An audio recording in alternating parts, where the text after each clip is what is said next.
Everybody, what's going down? It's your girl Jay Renee. You know, I always got something to say. And oh my gosh, today we have a very special guest. Look, this man here, you better keep your eyes on him because he is going all the way up. Give it up for Ryan. Double salute. What's up, everybody? Stoked to be here. Thank you for coming on the Talk With Me podcast. And we're just going to dive head in first. Go ahead and tell everybody who you are, where you're from, and how did you get into the music industry? Yeah, so my name is Ryan. I go by Ryan the Sun. My artist name is Ryan the Sun. You could call me Ryan, whatever you want. I'm originally from Houston, Texas. I currently live north of Austin, and it's basically between Waco and Austin. And the way I got into doing music is really random. I was a basketball jock my whole life up until I was like 20. So I was a music head looking back, like, you know, my brother just spoiled me when it came to music taste and stuff like that. But I had no idea I would do music. And then basketball the ball stopped bouncing for me like middle of college. And really long story short, I woke up one day, I can't make this up. I woke up at 6 a.m. one day. And I heard a melody in my head and lyrics in my head. And I like just processed everything I was going through these lyrics. But at least at the time, I didn't know that. Looking back, I was like, oh, that's what was happening. And one thing led to another. And I didn't know anything about music, but I ended up in a studio recording this song, and it matched up with a beat my brother gave me. He had just gotten into music, and next thing I knew, like 3 months later, I was performing it in Asia.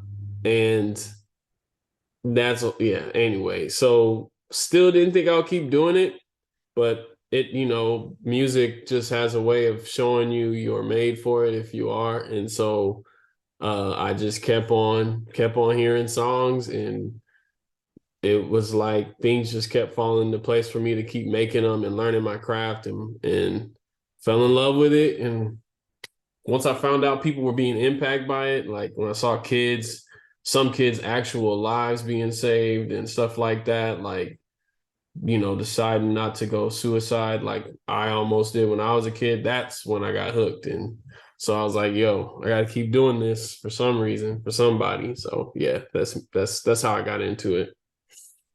And I want to touch back on it. Your brother got you into it. Like you said he spoiled you with music. Yeah. Go ahead and expand on that. We're going to touch on different subjects that you just mentioned, but talk to me first about your brother spoiling you with this music. Yeah, so I grew up in a very small house, and we shared a lot. So I had three siblings. One of the things that me and my brother shared was a room. So we had a bunk bed. He was like 8 years older than me.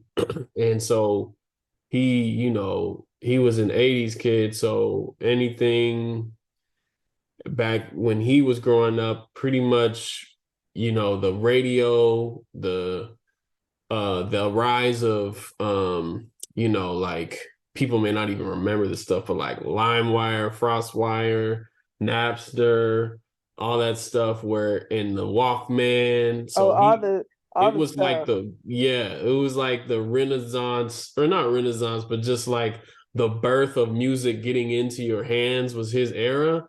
And I just was a fly on the wall because I was stuck in his room. And so anytime he got something, new Kanye, the new Coldplay, which is two sides of the spectrum, but new Kid Cudi, anything new, Pharrell, you know, all that, it was playing in my room, even if I didn't know who it was. And then, you know, it was funny. I say spoiled because he was like on top of it. Like I knew stuff and I would go sing it at school and nobody would know. I thought it was cool because he was doing it, right? But nobody in my school would know about, you know, this Pharrell joint or NERD or Neptunes or Kid Cudi when he first came out, A Kid Named Cudi, the mixtape. I'm like bumping this and no one's listening to it, but then like months or 6 months later, then I hear people playing it in their cars. So that was, Yeah, when I you's say a music spoiled, man. he like put me on. So I've always kind of been, ahead of the game with music just by being a listener in his room. So Was or after basketball, and I heard you say you had the melody, you heard the melody and the lyrics in your head. And a lot of times, we may have the, the old people say, "Come to Jesus" moments, right? yeah. Um, so at first you said you were reluctant to believe it, like, maybe that could have been just a song, but was it right after it you heard the melody and lyrics, you got into the studio, or was it some time after that? Yeah. So yeah. All right. Well, I'm gonna just tell it for real what happened. Heard the lyrics, heard the melody. I wrote the lyrics, had no beat. Um, but had this knowing, Jay-Z, there was a popular real Jay-Z talking about how as an artist you have a knowing. You just have this knowing. And I just knew that there was some melody out there that was gonna come. So I'm just gonna do this rap, hold on to it. I don't even know the first thing about the creative process with music, but I know at least at some point a beat will be made. Um, and I wake up one day and it was like, I don't want to sound weird, but it was like God told me, you're going to meet a guy named Nate.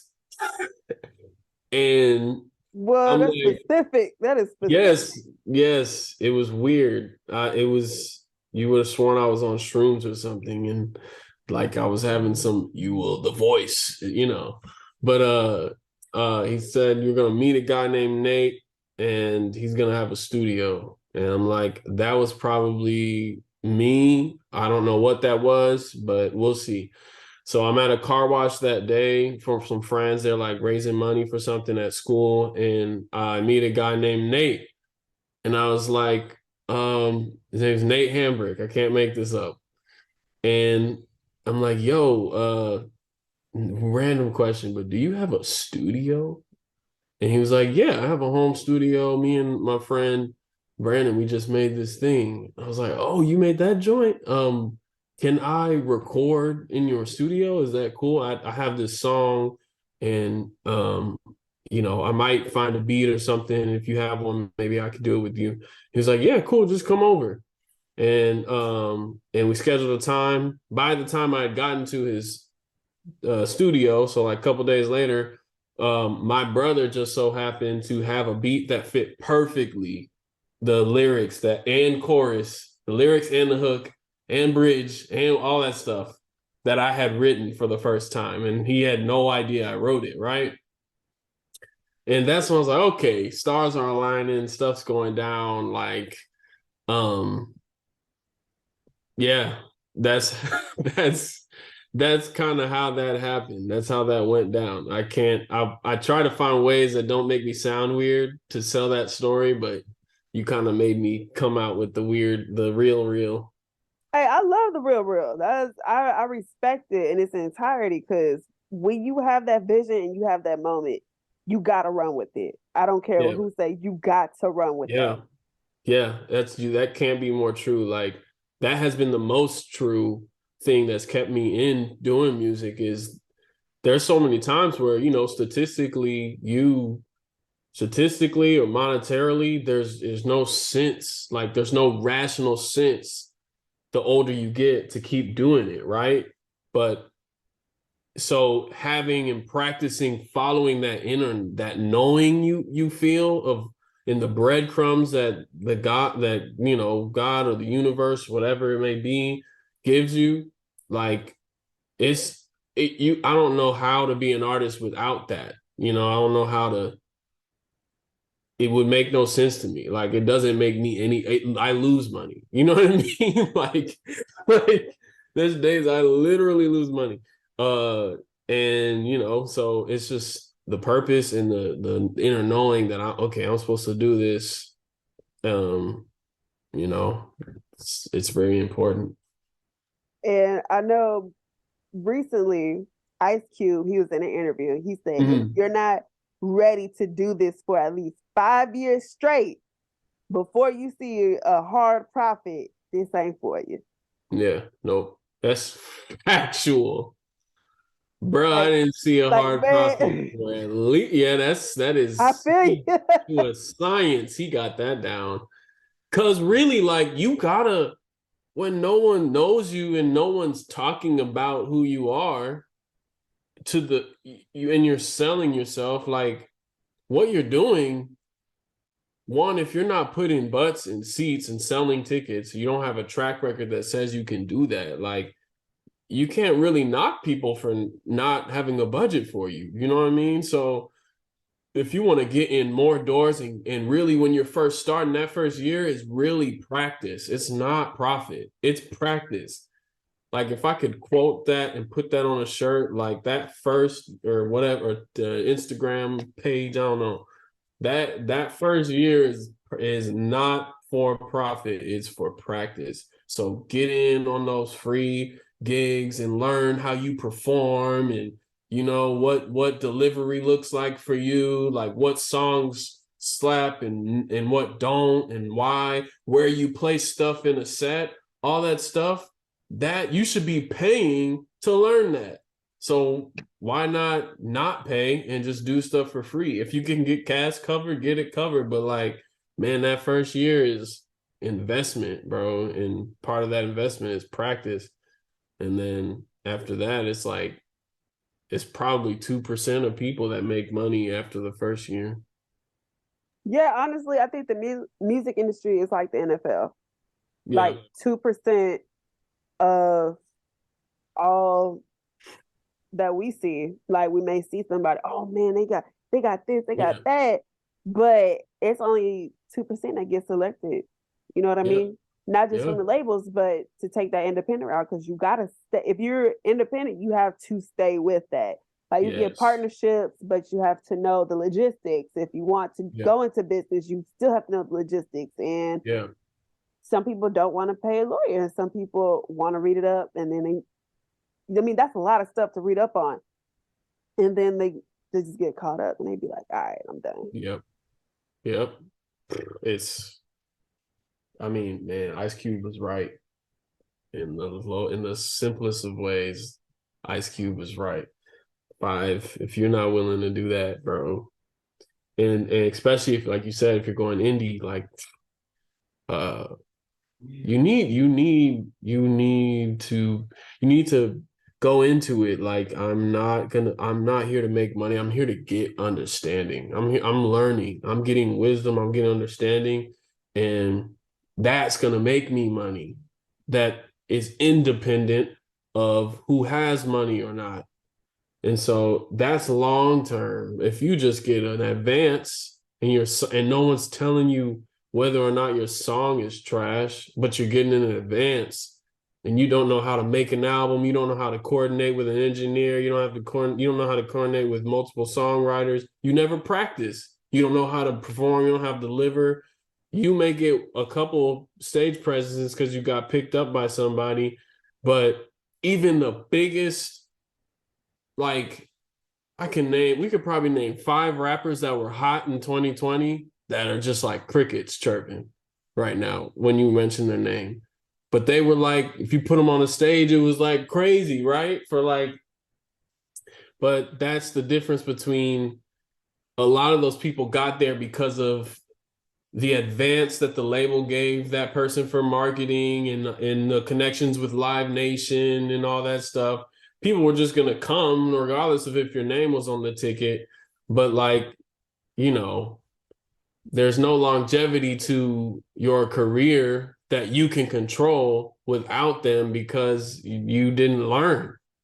You know what I mean? You didn't learn yourself. You didn't learn yourself as an artist. Like there's few and far between that I feel like they get that deal and they last, you know, and those are the ones that are still killing it because they're like made for it and they work hard and they learned, you know. Anyway, I could go all day about the indie label. I mean, hey, look, this is what you hear from the Talk to Me podcast. But I want to get into you performing in Asia, that international Yeah, performance. How bro. was that? Yeah. So that has been the weirdest thing. So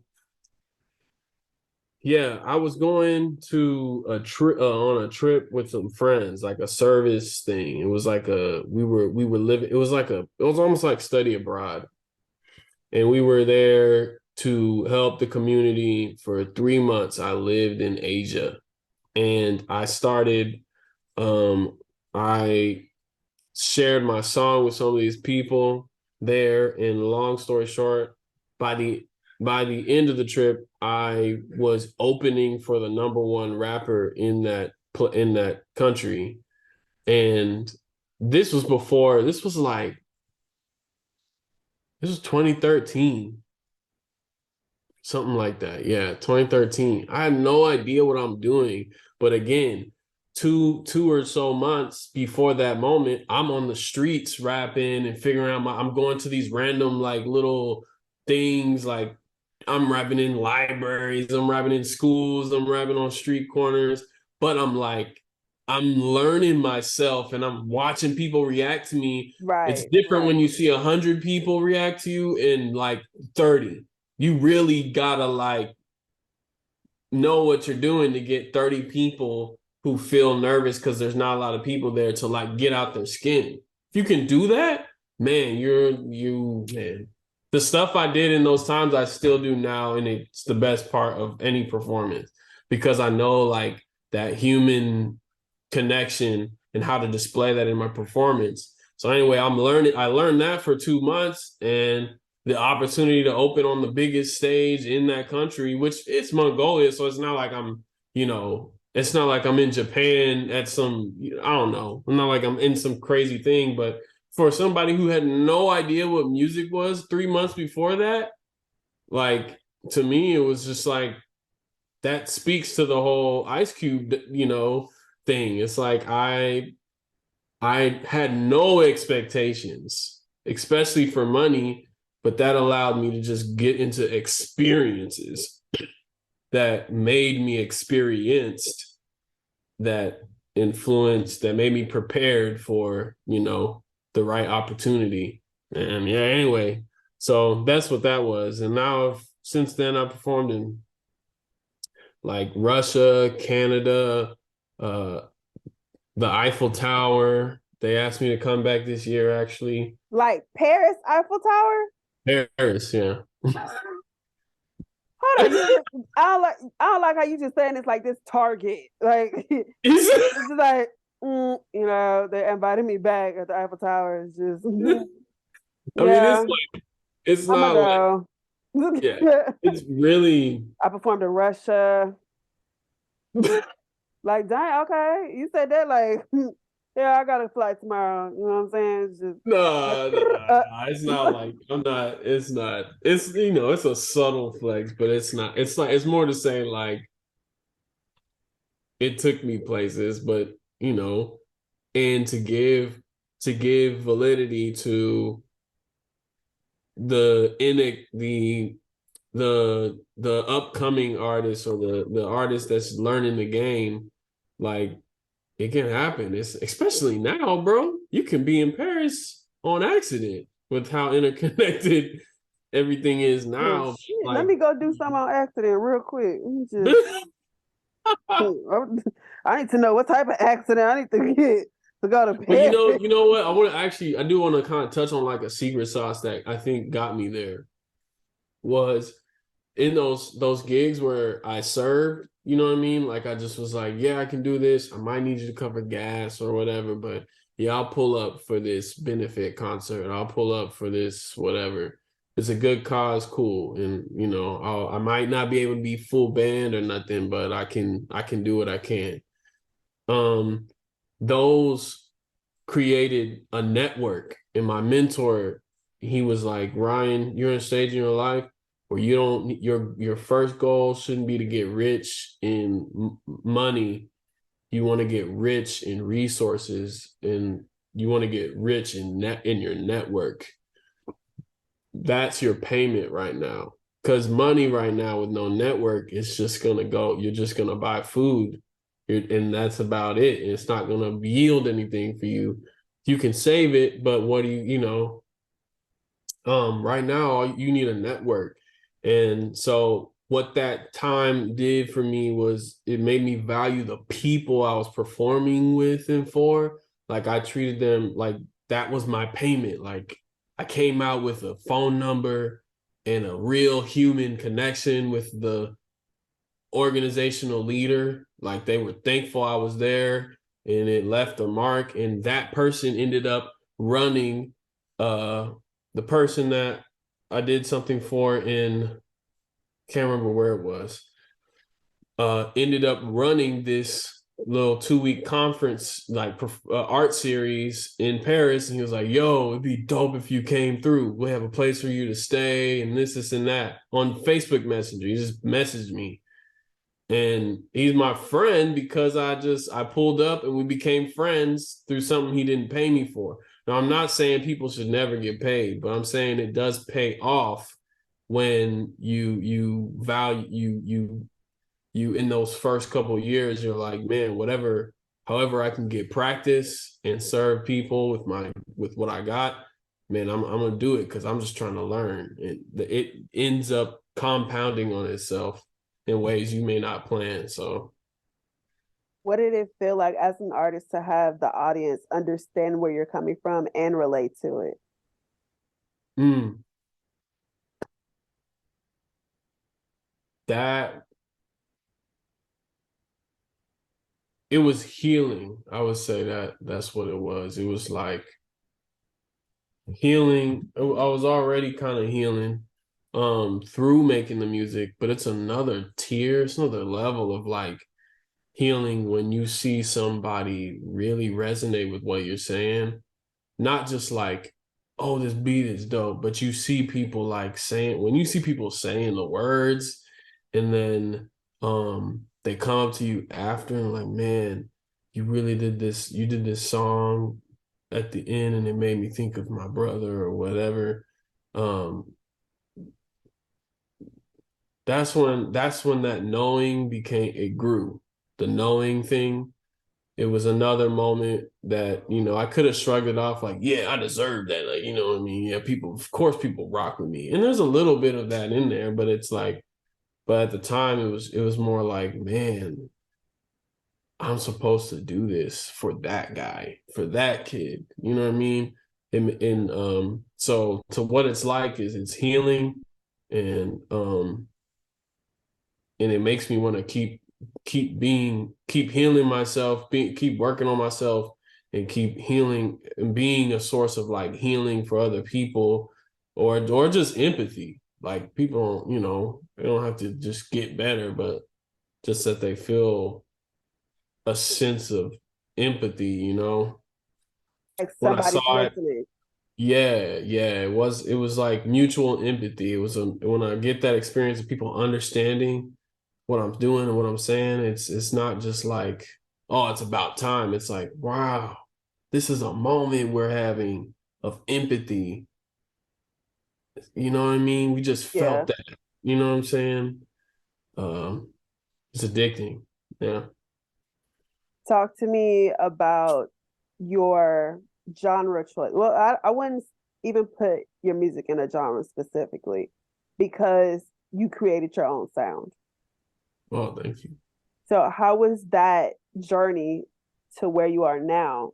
Because you already Yeah. know how we grew up back then. We had Yeah. they used that 808 like a mug. That's why we partially deaf now. But Yeah. but you have created your own sound that it soothes you. You know what I Yeah. mean? Yeah. So talk to me Yeah. about that journey. Wow. First of all, thank you for acknowledging that. Um, it's funny. I think it developed with my growth as a human. Um, one when when I first started, like I said, I wrote a song and it was like heavier on the rap with a mixture of melody in it.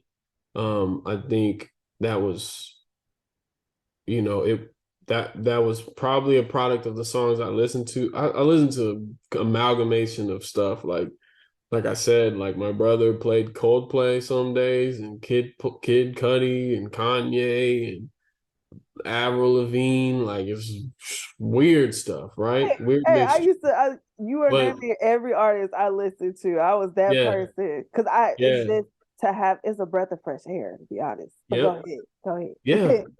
And I think when people first saw me rap, and I was in a little PWI, which is a predominantly white institution, so that Oh was yeah, I went to one. you know what I'm Oh yeah, saying? So they see a black dude rapping, it's like, yo, he can rap. And you kind of, as an indie artist, as a developing artist, you're like, okay, you know, people like this. I'm good at it. Um, I'll keep rapping, you know. Um, but every time I wanted to go too hard rap, my melodies would just mess with the song. Like I couldn't get away sometimes from having to singing a little bit or being more melodic with my rap. And I, for a long time, wrestled back and forth between rapper and whatever the heck I am now. Uh, and and I think I went through a healing, like a growth process as a human being, and I realized that a lot of my music making was market led versus heart coming straight from me. Like I was filtering some of it, um, and or at least wrestling with filtering like exactly what's coming to my head coming out on speakers. Because the way I hear songs, they literally what you hear, I heard that and then I just figured out how to put it together. I would sing the instruments, melodies, and then me and my co-producer would work together and we would pick the right pitch and the right do we filter it, do we alter right. it, you know, for Yeah, every instrument that I sang to. Um and I like, you know, as I grew as a human and just started saying, you know what, I'm discovering who I am and I'm going to mirror, I'm not going to cap that discovery as I make music. I'm going to literally what I'm feeling and who I am right now in this song that's in my head, I'm just going to make it. I don't care about the market because it changes every day. And I love that you were saying it was a breath of fresh air as a Black woman, because I have found that through creating this genre of music that I make, or just making stuff that's like not what I think people will be assume I would sound like when they look at me, right? Like if I rap, it's like, oh, that's intuitive. That's a problem to me. That rap is the only intuitive thing that people expect to hear come out of my mouth as I've grown. You know what I mean? like Yeah, I can essentially rap. putting on a musical stereotype on you. Exactly. And so I'm actively, you know, I've found that just being myself and making songs like this next song I'm about to drop is like indie pop and rock with a dash of hip hop. And it sounds like an anime theme song, basically. I love anime.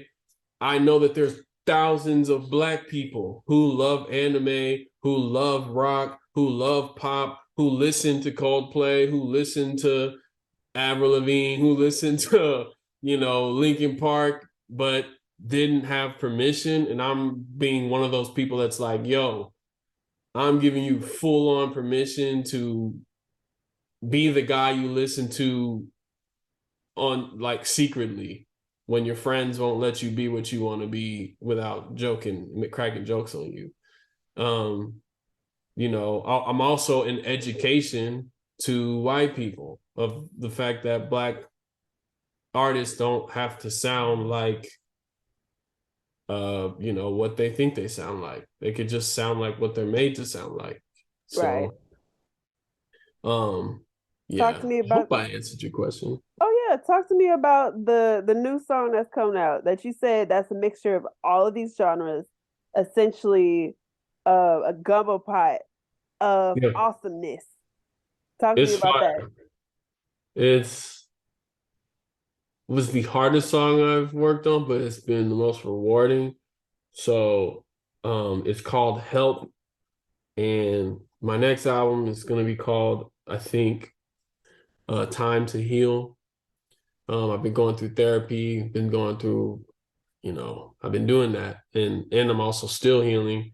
And so, like I said, in my progress, I'm making songs that align just as I go.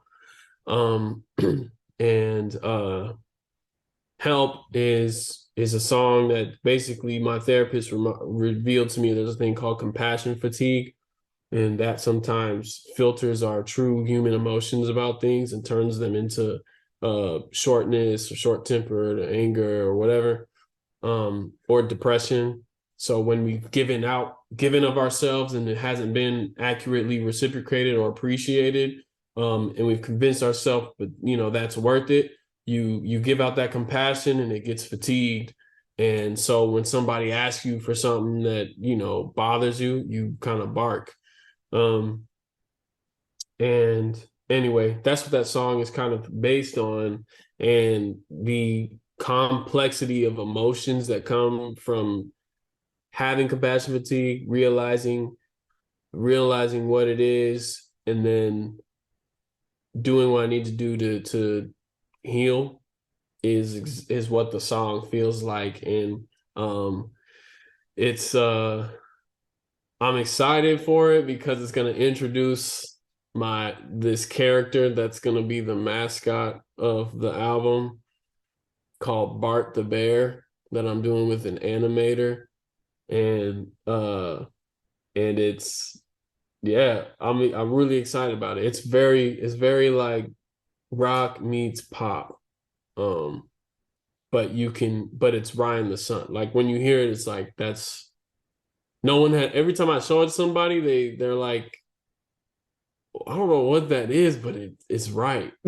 Like I feel that. Like it's been a while since I heard music that's just like I have to feel that. You know what I mean? I have to think that. You know what I mean? So Would it be so available? When would it be available? And will it be available on all platforms? it will be available on all platforms when we just finished the final mix. So we don't have a release date per se.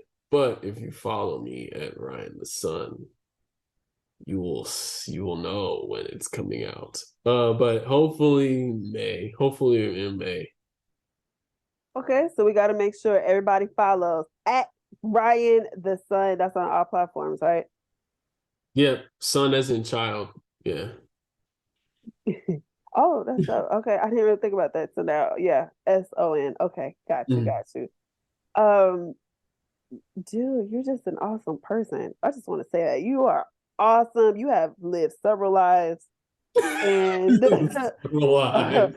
It's no, like true, for bro. real. And I It's want some you. stuff I ain't even, yeah. Woo. I want like we definitely got to do a part two to this interview. Like we definitely do Yeah. because I love this Black King joy. I love it. Oh, thank you, bro. I'm with it 100%. Yeah. So, Spotify, right? That's where everybody can find all your past projects. Yeah. And we're Yeah. waiting in May for the new one, Yeah. right? All help. Yeah. And anime, that's another thing that's coming out. Or we gonna wait on that. Okay, we gonna wait on that one. Telling way too much. But definitely I need everybody to go follow him at Ryan the Sun, like the Yeah. child. Yep. I like that. I'm gonna use that. Like, I don't know why I got Yeah. so excited at that. I'm just like that was deep right there. But follow him on all platforms. Everybody blow up his music. Is there a website that you have that we can Yeah, get it's merch Ryan. from? Yeah, RyanTheSun.com. Yeah, that's my stuff. That's like there's music there. Everything's there pretty much. and all platforms. Ryan the Sun. You can find me. You can find me. And I want to shout out Maya because she definitely, 100%. yeah, she was definitely the connector here. The plug of all plugs. Big plug. Yes. Mhm. Shout out to Maya. That's Maiya. Okay, y'all. Like I said before, we definitely gotta do a part 2. Yeah, let's do And it. we're gonna keep talking once this interview is done. Okay. Yes. All right. So everybody, y'all give a huge shout out to Ryan the Sun. And we're gonna wave bye to him because this is the end of Talk to Me podcast. But please be sure once again to follow him. Every link will be in the description below. And remember, this interview is exclusively on YouTube. All right, y'all. See you next week. Peace. Hey everybody, what's going on? It's your girl Jay Renee. You know I've got something to say. Bringing you new episodes and new guests only on Talk to Me podcast, exclusively on YouTube. Like, share, and of course subscribe. And follow us on IG too. All right, y'all. Bye.